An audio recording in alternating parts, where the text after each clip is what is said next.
আমাদের এই দেশের উত্তম প্রজন্ম একটা ছিল 47-এর প্রজন্ম, আর যেহেতু 47 আমি দেখিনি, আমি জানতে পারছি না, সর্বোত্তম প্রজন্ম হলো 24-এর প্রজন্ম তুলনামূলক। আর আমি বলেছিলাম নিকৃষ্ট প্রজন্ম ছিল 71 প্রজন্ম। আমি বলেছিলাম, এটা নিয়ে অনেক কাদা ছোড়াছড়ি হচ্ছে। 71-এ কি বিএনপি ছিল? ছিল না। তাহলে বিএনপির লাগবে কেন আমার কথা? বিএনপির গাত্রদাহ কেন? কিছু বিএনপির পত্রিকা যায় দিন হাবি যাবি, এরা কেন আমাকে নিয়ে লাগছে? তোমরা কি ছিলা তখন? আমি তো 71-এর কথা বলেছি। 71-এ কি জাতীয় পার্টি ছিল? ছিল না। 71-এ তো তুমি ছিলেই না। তুমি জ্বলছো কেন? তাহলে তোমার ভিতরে কি ফ্যাসিবাদের সেই জারম ঢুকছে নাকি? আমি তো টার্গেট করেছি ফ্যাসিবাদীকে, যে 71-এর সেই খুনি ফ্যাসিবাদীদেরকে আমরা গত 15 বছর তাদেরকে তো দেখলাম। 2009-এর পিলখানার কিলার, এরা তো 71-এর সেই ফ্যাসিবাদীরাই, যারা ভারত থেকে কিলার এনে বাংলাদেশের বিডিআরের ড্রেস পরিয়ে এই দেশের দামাল ছেলেগুলোকে, এই দেশের সীমান্তের অতন্ত্র প্রহরী মুসলিম যোদ্ধার যারা মেজর, যারা জেনারেল, যারা ব্রিগেডিয়ার, তাদেরকে প্রধানমন্ত্রী, তার দল ফ্যাসিবাদী আওয়ামী লীগ, তার নেতৃবৃন্দের সার্বিক ষড়যন্ত্রে তারা হত্যা করেছে। আমি 71-এর নিকৃষ্ট প্রজন্ম বলতে তো এদেরকে বুঝিয়েছি। 71-এ তো তোমরা ছিলে না। বিএনপির জন্মটা হয়েছে 75-এর পরে, জাতীয় পার্টির জন্ম হয়েছে আরো পরে। তোমরা গায়ে মাখিও না, আমাদেরকে বলতে দাও। তোমরা আমাদের সাথী। বিএনপিকে ভোট আমিও দিয়েছি, কতবার প্রেসিডেন্ট জিয়ার সাথে সাক্ষাৎ পর্যন্ত করেছি, তাকে ভালোবেসেছি। তার জন্য যে দোয়া করেছি, এই দোয়া আজ পর্যন্ত বাংলার কোনো শাসক পায় নাই। সব আলেমরা মিলে, গোটা বাংলাদেশের ইসলাম প্রেমিক, বাংলাদেশ প্রেমিকরা মিলে জিয়ার জন্য যেই চোখের পানি বিসর্জন দিয়েছে, আমরা তো তাদের মধ্যে ছিলাম। আমরা যখন 71-এর নিকৃষ্ট মানুষগুলোর কথা বলি, তখন তোমরা তো উদ্দেশ্য না, উদ্দেশ্য তো এই ফ্যাসিবাদীরাই। তারা ছিল, তাদের ভারত ছিল, যারা এই পবিত্র মুসলিম মানচিত্রকে আল্লাহর জন্য উৎসর্গ করায় মানচিত্র। মুসলিম মানে কি? আল্লাহতে আত্মসমর্পণকারী। তো মুসলিম মানচিত্র মানে কি? যে মানচিত্র আল্লাহর জন্য উৎসর্গ। আমি শিশুকালে আমার মা বাবা আমাকে আল্লাহর জন্য উৎসর্গ করেছিলেন, আমি এক উৎসর্গিত আল্লাহর জন্য। আমার এই মানচিত্র উৎসর্গিত আল্লাহর জন্য, তা আমি কথা বলবো না, কে বলবে? আমি তো আমার জীবন উৎসর্গ করে রেখেছি এই মানচিত্রে। আমি আগে আল্লাহর রাজ কায়েম করে ছাড়বো ইনশাআল্লাহ। এটা আমার মিশন। এখানে সামনে দাঁড়াইও না কেউ। সামনে দাঁড়ালে আকাশ দিয়ে মার দেওয়াবো তোমাকে। অনেকেই বলে কাজী সাহেব ঝুঁকিতে আছে। আমি ঝুঁকিতে নাই, তোমরা ঝুঁকিতে আছো, যারা আল্লাহর সাথে লড়াই লাগিয়েছো। আল্লাহর মানচিত্র, আল্লাহর জন্য উৎসর্গিত এই মানচিত্র নিয়ে এখনো ভারতে ঢুকাতে চাচ্ছ। তোমাদের ব্যাপারে আল্লাহ বলে দিয়েছেন সূরা আল ইমরানের 28 নম্বর আয়াতে, ফালাইসা মিনাল্লাহি ফি শাই, যে ভারত যাবে, যে হিন্দুত্ববাদীদের কাছে যাবে, যে বেঈমানদের কাছে যাবে, মুমিনদেরকে এড়িয়ে গিয়ে তাদের সাথে গোপন সলা পরামর্শ করে ক্ষমতায় আসতে চাইবে, এই শ্রেণীর মানুষ ফালাইসা মিনাল্লাহি ফি শাই, আল্লাহর সাথে এদের কোনো সম্পর্ক নাই। কোন পথে যাচ্ছ? যারা এই পবিত্র মানচিত্রের মানুষগুলোকে গোবর মন্ত্র সেবন, মূত্র সেবনকারীদের সেই গর্তে ঢুকিয়েছে 71 সালে, আমরা তাদের বিরুদ্ধে কথা বলছি। আমাদের এই বিজয় দিবস, 1971-এর যুদ্ধে ভারত জয়ী হয়েছে। ভারতের প্রধানমন্ত্রী গত বছর তাই বলেছে, এই বিজয় দিবস ভারতের। মোদি নিজেই বলেছে, গুগল সার্চ করলে এটাই আসে। 71-এর পাক ভারত যুদ্ধ ছিল, ভারত জয়ী হয়েছে।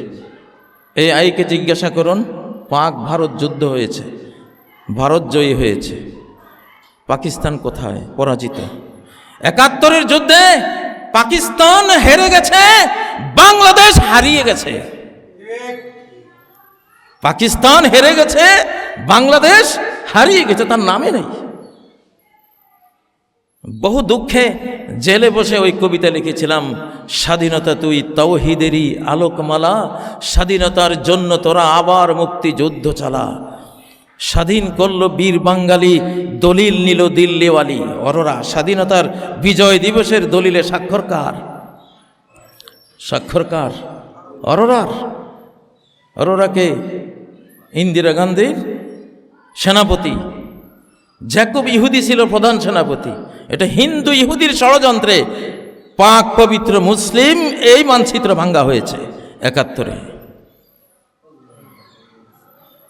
তাহলে স্বাধীন করলো বীর বাঙালি, দলিল নিল দিল্লিওয়ালি। আরে বাবা, তুমি বিদেশে বসে, সৌদি দুবাই বসে তুমি 5 কোটি টাকা পাঠিয়েছ, একজনকে দায়িত্ব দিয়েছো যে আমার জন্য তুমি 20 একর জমি কিনে রাখো, আমি এসে দলিলের দিনে আমি স্বাক্ষর করব।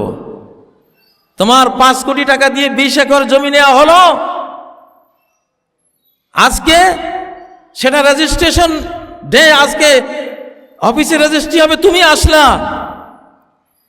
তুমি যখন রেজিস্ট্রি অফিসের দিকে রওনা হয়েছ, তোমাকে কিডন্যাপ করে রাস্তা থেকে নিয়ে গেছে,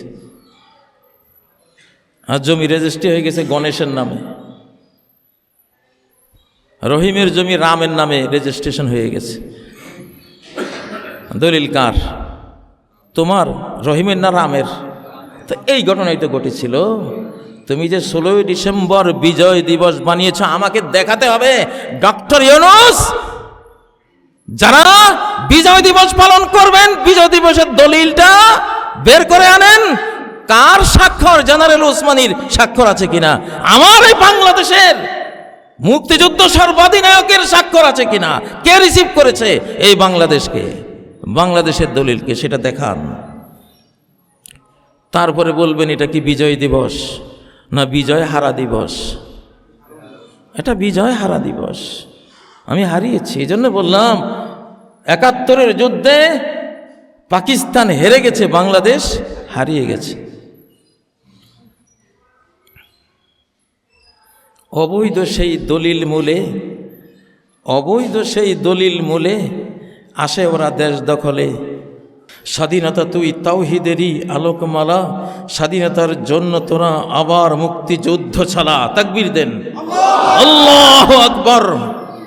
স্বাধীন করলো বীর বাঙালি, দলিল নিল দিল্লিওয়ালি। হানাদার হাইজাকারের কাবিননামা পোড়াই ফেলা, পোড়াই ফেলা। হানাদার হলো পশ্চিমা পাকিস্তানিরা, আর স্বাধীনতার হাইজাকার কারা? ভারতীয়রা। এরা হাইজাকার, আমাদের স্বাধীনতা দলিল হাইজাক করেছে। এগুলি পোড়াই ফেলবো। বাংলাদেশের নাম, বাংলাদেশ সর্বাধিনায়ক তো বেঁচে নেই। ডক্টর ইউনূস, আপনি স্বাক্ষর দেন, পারলে দলিল ঠিক করেন। এই দলিল মানি না।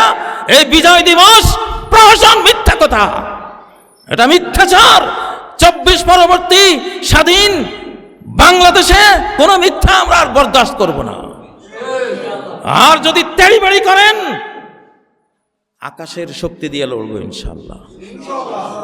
পারবেন না।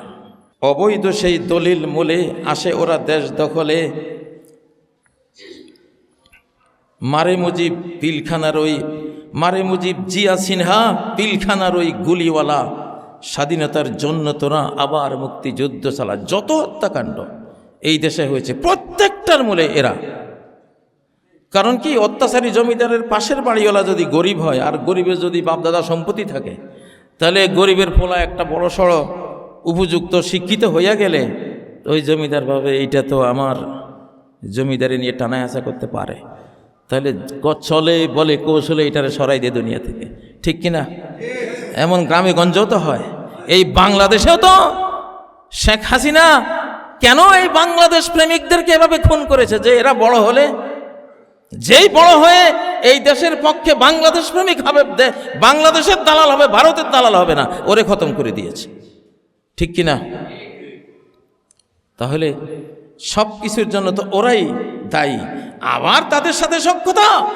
আগে পিলখানায় কেন ভারত আমার দেশের সৈন্য হত্যা করলো, আন্তর্জাতিক আদালতে আগের বিচার হবে।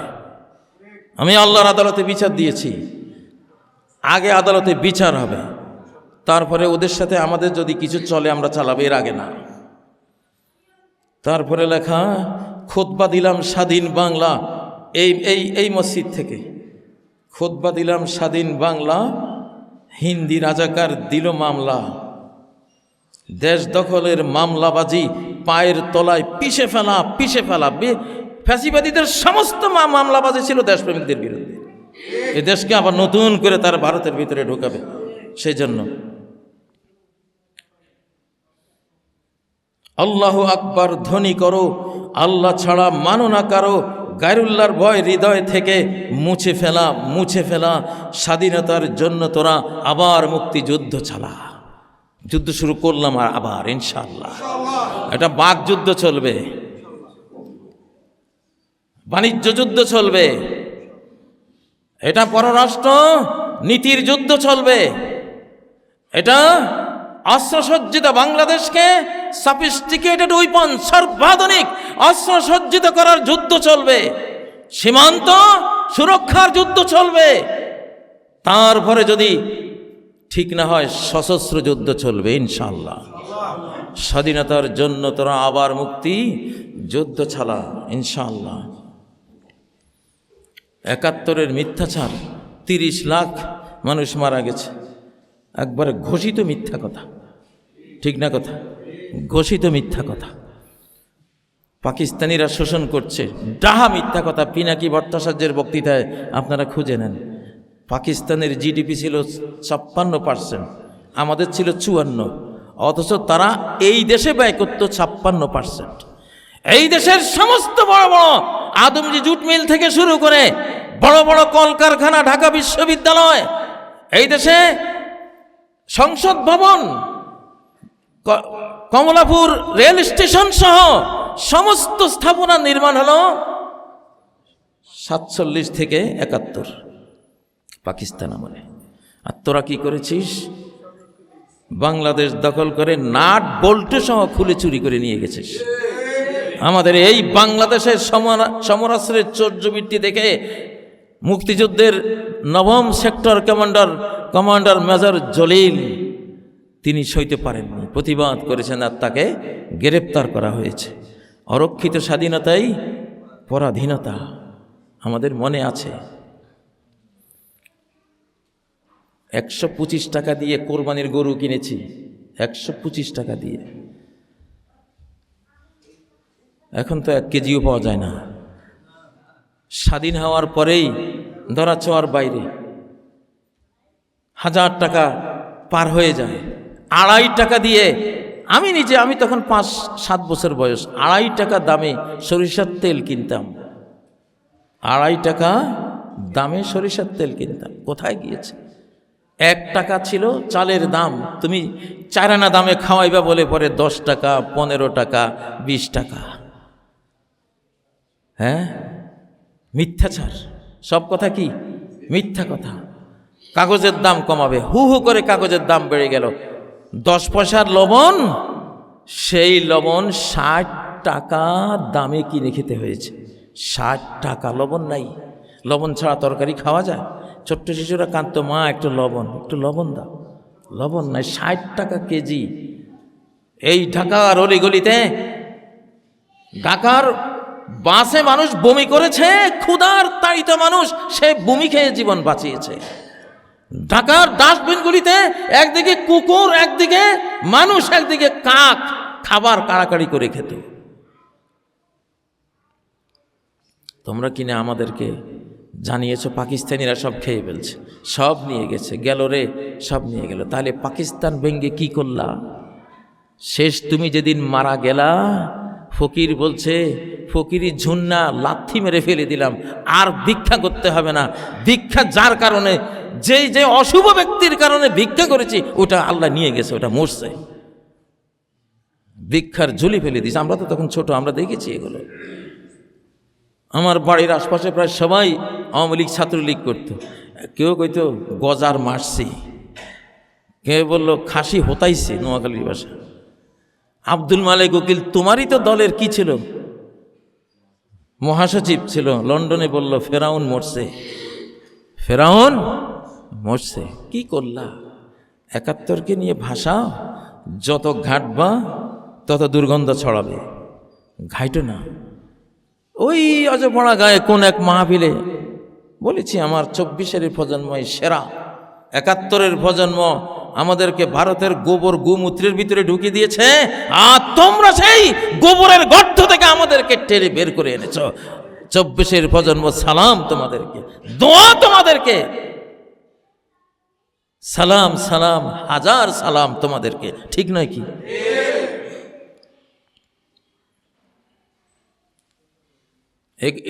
এই দেশে ৭১-এর জিকির মানি ভারত, খুব জানি ৭১-এর প্রসঙ্গ মানি ভারত, কারণ ভারত আসবে, অতএব ৭১ রহিত হয়ে গেছে। ৭১ এখন ইতিহাসে থাকবে, এটা ইতিহাস। এটা নিয়ে আপনি ভিক্টোরি দিবস, মিথ্যা কথা আর বলবেন না আমাদেরকে যদি বলেন এটা বিজয় দিবস, দলিল দেন, দলিল দেন, দলিল নাই, দেখাইতে পারবেন না। প্রিয় ভাইরা, এই কথাগুলি এখন বলতাম না, নতুন করে আরেকবার জুলাই বিপ্লবীদেরকে, গোটা জনগোষ্ঠী যারা জুলাই বিপ্লব করেছি, এদেরকে কালপিট সাজাবার ষড়যন্ত্র চলছে, এদেরকে অবৈধ দখলদার সাজাবার ষড়যন্ত্র চলছে পর্দার অন্তরালে। আর এদেশের নেতাদের সবচেয়ে বড় ক্যান্সার হলো ওরা গোলামি করে, ওরা গোলামি মনোবৃত্তি নিয়ে রাজনীতি করে। মীর জাফর ছিল ইংরেজের গোলাম, তারপরে ৭১ থেকে পরবর্তীতে ২-১ বাদ দিলে সবগুলি ভারতের গোলামি করেছে, ঠিক নয় কি? এখনো গোলামির জন্য চেষ্টা করছো, কাজ হবে না। স্বাধীন থেকো, সময় শেষ, এক্সপায়ার কোনো মাল এখন বিক্রি করতে এসো না। ডেট ফেল, বিজয় দিবস তোমার ডেট ফেল, মেকি তোমরা মিথ্যা বলেছ আমাদের সাথে, সর্বক্ষেত্রে মিথ্যা বলেছ। খুঁজলে দেখা যাবে 2-4 জন, তাও ইন্ডিয়ানরা করেছে, ওগুলি ইন্ডিয়ানরা করেছে। সংখ্যা যাই হোক, 2 লাখের কোনো হিসাব নাই, 30 লাখের কোনো হিসাব নাই। 1 কোটি বাঙালি গেছে ভারতে, 90,000-এর খোঁজ পাওয়া যায়। 90,000-কে বানিয়েছে কত? 1 কোটি। 24-25 হাজার নিহত হয়েছে, এটাকে বানিয়েছে 30 লাখ। মৃত্যুক, আমার মনে হয় শতাব্দীর সেরা মৃত্যুক আমাদের এই বাংলাদেশে। ৭১-এর যিনি রূপকার নেতা, তিনিই তো বলেছিলেন পাকিস্তান পেয়েছে হীরের খনি, আমি পেয়েছি চোরের খনি। কেমনে তারিফটা করতাম? তোমার নেতাই যখন বলে আমার কম্বলটা গেল কই, 7.5 কোটির জন্য 7.5 কোটি কম্বল এসেছে, আমারটাও পেলাম না, আমারটাও খেয়েছিস। চোর বানিয়েছে কে? ৭১। আমাদেরকে চোর বানিয়েছে কে? ৭১। আমাদেরকে এই বিগত 15 বছরে যে ফ্যাসিবাদী, খুনি, গুমকারী, দেশের স্বাধীনতা বিক্রয়কারী, বাংলাদেশের কোনো সৈন্যবাহিনী, সেনাবাহিনী থাকবে না। চুক্তি, ওই যে 7 দফা চুক্তি, বাংলাদেশের কোনো সেনাবাহিনীই থাকবে না, ভারতীয় সেনাবাহিনী বাংলাদেশ চালাবে। প্রচুর স্বাধীনতা নিয়েছো তুমি, দেশ তোমার, সৈন্য যার দেশ তার, ঠিক নয় কি? বন্দুক যার দেশ তার, এটাই তো নিয়ম। বনাঞ্চল পাহারা দেয় কে? হরিণে না টাইগারে? থাবা যার, বন তার, সে বনের রাজা। তুমি দেখলা কি সেনাবাহিনী থাকবে না? মানে বাংলাদেশ রাষ্ট্র, এটা তুমি মুখে বলতেছো রাষ্ট্র, আর ভিতরে বলতেছো কি এটা কোনো রাষ্ট্র নেই, এটা আমার অংশ। ভারতীয় সৈন্যবাহিনী থাকবে এখানে, ভারতীয় সংবিধান এখানে থাকবে। আমাকে এক বর্ষিয়ান বন্ধু আমাকে, যখন আমি আল হেলাল জোনের খতিব ছিলাম, আমরা গেলাম কলকাতায়, দেখি কলকাতায় হইচই পড়ে গেছে, কে পুলিশ অফিসার হবে বাংলাদেশে, কে সচিব হবে, কে কিনা কোন ওয়ার্ডের দায়িত্বশীল হবে, কে কোন মানে সেনাবাহিনীর কি হবে। চতুর্দিকে শুধু ওদের যে বাংলাদেশে আমরা রিক্রুট হব, ভারত তার সমস্ত অফিসার, সচিব, জেনারেল সব কিছু ভারত থেকে দিয়ে বাংলাদেশকে দখল করবে। নিয়ে গেছিল বাংলাদেশটারে, যেমন টিপু সুলতানের হায়দার নিজাম যে সাম্রাজ্য ছিল বাংলাদেশের চেয়ে বড়, ওইটা নিয়ে গেছিল। হায়দ্রাবাদ নিজাম ওইভাবে নিয়ে গিয়েছিল। আমরা তো সেই বাংলাদেশ জাতি, আমাদেরকে আর মিথ্যা বলবেন না কেউ। আমাদের স্বাধীনতা দুটা, একটা 47 যেটা বাংলাদেশিরা স্বাধীন করেছে, 47-এর 14 আগস্ট, 27 রমজান লাইলাতুল কদরের সেই প্রাপ্তিটা আমাদের, আর 24-এর 36 জুলাইয়ের এই স্বাধীনতা আমাদের। আলহামদুলিল্লাহ, এই স্বাধীনতা আমাদের। ও ভাইয়েরা, যখন একজন প্রিন্সিপাল আসে স্কুলে, আগের প্রিন্সিপাল থাকে, নতুন প্রিন্সিপাল আসলে পুরান প্রিন্সিপালের ভাত আছে, অধিকার আছে। চেয়ারে বসে একদিন এই প্রতিষ্ঠান তিনি চালাতে পারবেন এটা দাবি করতে পারেন? কমিটি ওনাকে বাদ দিয়েছেন, অথরিটি ওনাকে অবসর দিয়ে দিয়েছেন, নতুন প্রিন্সিপাল নিয়োগ হয়ে গেছে, চেয়ারে উনি বসে গেছেন। পুরান জানানা আসে যা করবে সবই সন্ত্রাস, সবই কি 14 আগস্ট আমরা স্বাধীন, আমাদের 5ই আগস্ট আমরা নতুন স্বাধীনতা নিয়েছি। ঠিক নতুন স্বাধীনতার বিপ্লবী সরকার আমরা বসিয়ে দিয়েছি ইউনূস সরকারকে, ঠিক নয় কি? বসিয়ে দিয়েছি, রানিং বাংলাদেশ তার হাতে। আমরা গোটা জাতি তাকে ভোট দিয়েছি, সমর্থন দিয়েছি, সহায়তা দিয়েছি, দোয়া প্রার্থনা দিয়েছি, সংগ্রাম দিয়েছি, রক্ত দিয়েছি, খুন হয়েছি, কারারুদ্ধ হয়েছি, দেশান্তরিত হয়েছি, কি না হয়েছে আমরা সব কিছু করে এ সরকার বসিয়েছি, ঠিক নয় কি? তাইলে নতুন প্রিন্সিপাল আসলে যেমন পুরনো প্রিন্সিপালের আর ভাত নেই, নতুন স্বাধীনতা দিবস বিজয় দিবস আসলে পুরনো আর বিজয় দিবস স্বাধীনতা দিবসের কোনো ভাত নাই। এখানে এসব করে জাতিকে আর পিছিয়ে নেবেন না, ওটা আমাদের ইতিহাস থাকলো। যার গৌরব আছে, যা আছে, ভালো মন্দ সবখানে কিছু থাকে, ওটা ইতিহাস হিসাবে রেখে দেন। এখন থেকে পালন করবেন 36 জুলাই, 5ই আগস্ট আমাদের বিজয়, আমাদের স্বাধীনতা, আমাদের যা আছে সব কিছু এখানে ইনশাআল্লাহ। এটা আমাদের ঈমান, এটা আমাদের ইসলাম। ইসলাম মানেই স্বাধীনতা। যার স্বাধীনতা নাই তার ইসলামও নেই।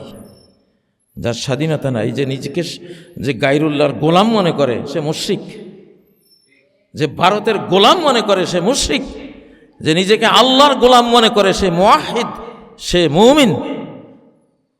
ইতিহাসের পাতা খুলুন, সাহাবীরা যে অর্ধ পৃথিবী জয় করেছেন, প্রত্যেকটা জয়ের পূর্ব মুহূর্তে যে জাতির সাথে যুদ্ধ, সেই জাতি যখন এসে জিজ্ঞাসা করলো মিশন কি তোমাদের, ভীষণ কি তোমাদের, 3টা কথা বলতেন। জিনা লিনুখরিজাল ইবাদ মিন ইবাদাতিল ইবাদ ইলা ইবাদাতি রাব্বিল ইবাদ। আমাদের মিশন হলো মানুষকে মানুষের গোলামি থেকে বের করব, আর আল্লাহর গোলামি, আল্লাহর গোলামদেরকে আল্লাহর গোলামিতে দিয়ে দেব, সে আর কারো গোলামি করবে না। তাহলে স্বাধীনতা না? ইসলাম মানে স্বাধীনতা, স্বাধীনতা মানেই ইসলাম। ইসলামের প্রাণ ভমরা হলো স্বাধীনতা। এই জন্য আমি একটা সঙ্গ করেছি, এটার মেইন হলেন আল্লাহ, আর জমিনে আমি কাজ করছি, আমার সাথে আপনারা কেউ আসলে আসবেন। এটা হলো স্বাধীন বাংলাদেশ সংঘ, স্বাধীন বাংলাদেশ সংঘ, সংক্ষিপ্ত সাবাস। সংক্ষেপে কি? সাবাস। সাবাস দিয়ে যুদ্ধ করব ইনশাল্লাহ। আমি আশা করি, আমি হলাম রিক্সাওয়ালা, ঠেলা গাড়িওয়ালা, কুলি মজুরের কাতারের মানুষ। আমার কোনো পদ নাই, পদবি নেই, কোনো রাজনৈতিক কোনো দল নাই, কোনো এমপি মন্ত্রীর কোনো, এগুলি আমি ঘৃণা করি, এগুলি আমার ধাতে নাই। আমি একজনকে একটু পছন্দ করি, খমিনি সাহেব। উনি কোনো চেয়ার লই টানা আসা করেন, মুরব্বী মানুষ, রাস্তা দেখায়। খিজির আলাইসাল্লাম রাস্তা দেখাইতেন, কিন্তু কোনো পদ পদবীর লোভ নাই, ঠিক না? আমার এটা ভালো লাগে, আমি এটাই করি।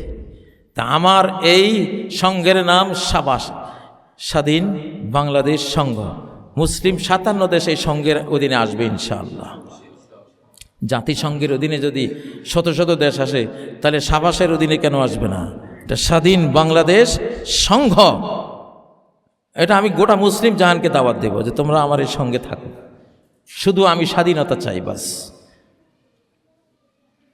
4টা পিলার: স্বাধীনতা, জাস্টিস, ডেভেলপমেন্ট, আর হলো হেয়ার আফটার, আখিরাত। স্বাধীনতা চাই, জাস্টিস ইনসাফ চাই, উন্নয়ন চাই, পরকাল চাই।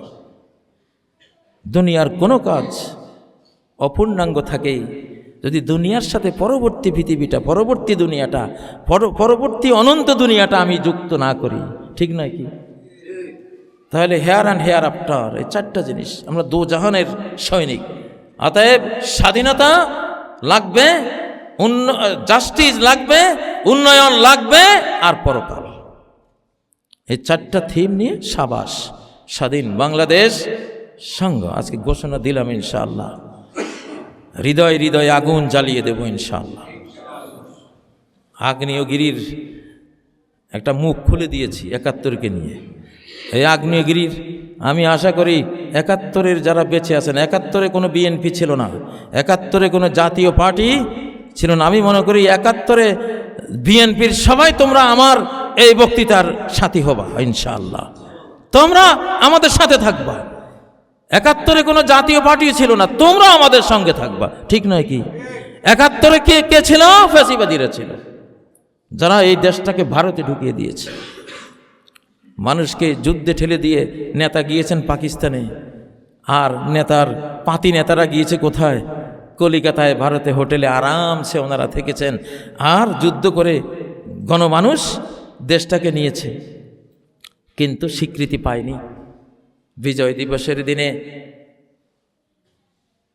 মুক্তিযুদ্ধ সর্বাধিনায়ক জেনারেল ওসমানের হেলিকপ্টার একটা ধান ক্ষেতের উপরে কে বা কারা, কে আর ভারতীয় রয়ের গুলিতে ওটা পড়ে গেছে।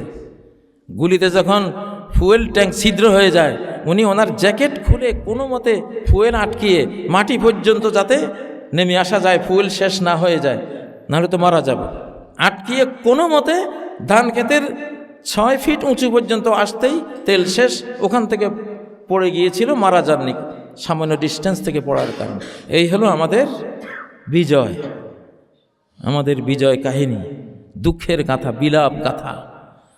অবাক হয়ে বুলবুলিদের বিলাপ গাথা শুনবো কেন? আমি তো আর পুষ্প নহি, চুপ করিয়া থাকবো কেন?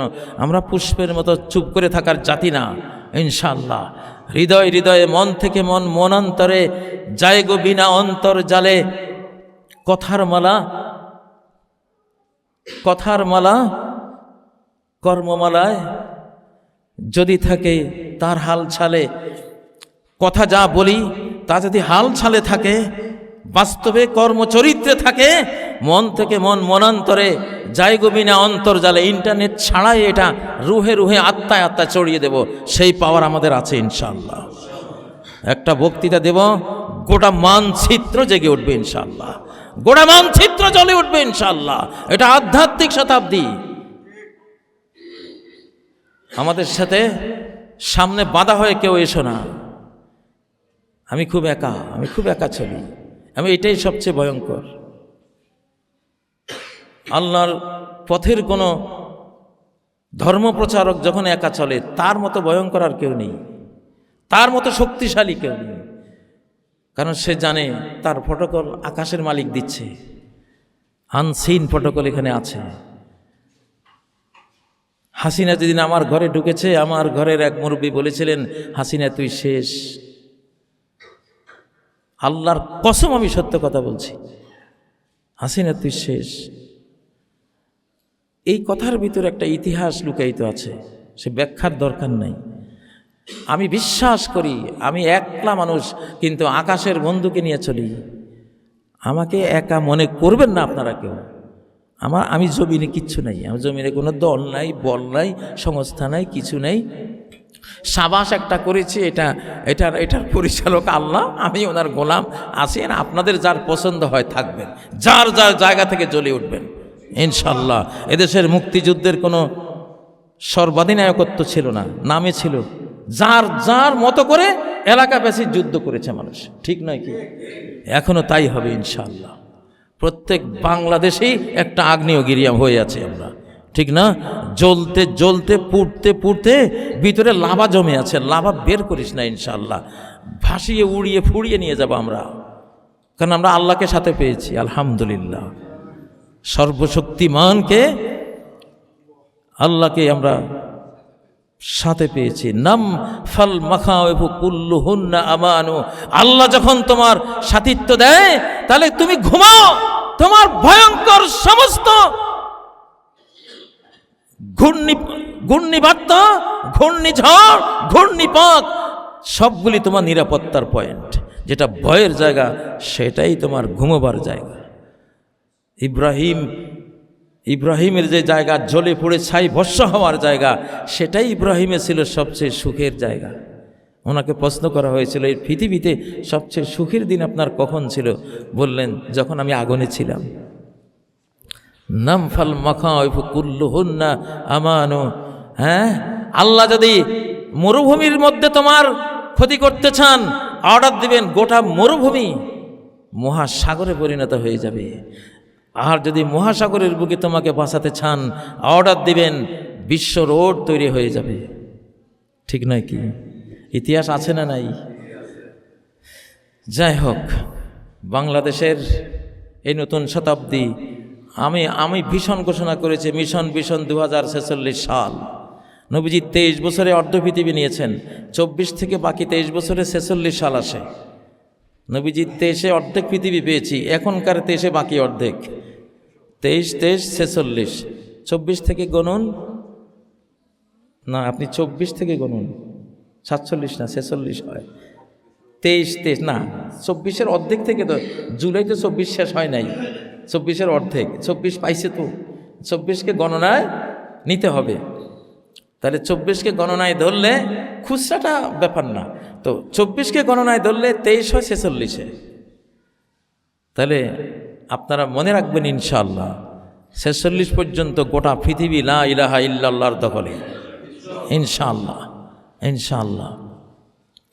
অতএব আমাদের এখন হারাবার কিছু নেই, তোমাদের এখন হারাবার অনেক কিছু আছে সামনে, তোমরা দেখবা ইনশাআল্লাহ।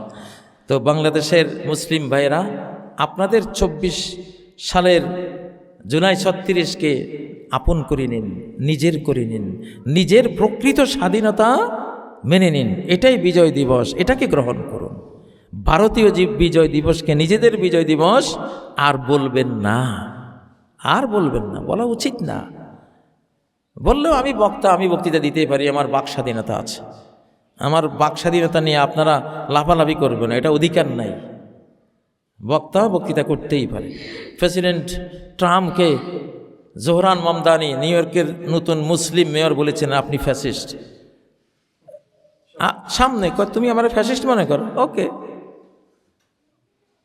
এটা হলো রাজনীতি, এটা হলো উদারতা। ফ্যাসিস্ট বললো তা শোন, বাংলাদেশে যদি গত আমলে এই কথাটা হাসিনার সামনে কেউ বলতো, ওর 14 গোষ্ঠী মনে গোরস্থানে চলে যেত। এগুলি কি রাজনীতি? রাজনীতি না। আল্লাহ তাআলা আমাদেরকে তৌফিক দিন। আল্লাহ আমাদেরকে আগামী বাংলাদেশের বিষয়ে অনেক সংকট হচ্ছে, আমি আশা করি এই ভূমিকম্পগুলিতে অনেক খনি উপরে উঠে এসছে ইনশাআল্লাহ। হয়তো সামনে আমরা পাবো, কারণ ইন্না মাল উসরি ইউসরা, বিপদের সাথে সম্পদ আছে। যে কোনো বিপদের সাথে সম্পদের ঝাঁকুনির সঙ্গে অনেক কিছু উপরে উঠে। তো আমরা সেটার অপেক্ষায় থাকলাম। আমাদের ইউনূস সরকারকে আমরা শক্তিশালী করছি, আমরা আছি আপনার সাথে ইনশাআল্লাহ। আপনি ফিজিক্যাল চালান, স্পিরিচুয়াল আমরা চালাই। আল্লাহ দিয়েছেন আমাদেরকে পাওয়ার। এখানে ফিজিক্যাল নেতৃত্ব ইউনূস সাহেবের হাতে, স্পিরিচুয়াল নেতৃত্ব আমাদের হাতে আছে ইনশাআল্লাহ। আমাদেরটার পাওয়ার যে কত, কি পরিমাণ, এটা পৃথিবীর কোনো ক্যালকুলেটর যন্ত্র এটা ক্যালকুলেট হবে না ইনশাআল্লাহ বলছি। অতএব বাংলাদেশের কোনো ভয় নাই ইনশাআল্লাহ। আকুলু কওলি হাযা ওয়া আস্তাগফিরুল্লাহ লি ওয়া লাকুম ফাস্তাগফিরুহু ওয়া তুবু ইলাইহি ইন্নাহু হুয়াল গফুরুর রহিম।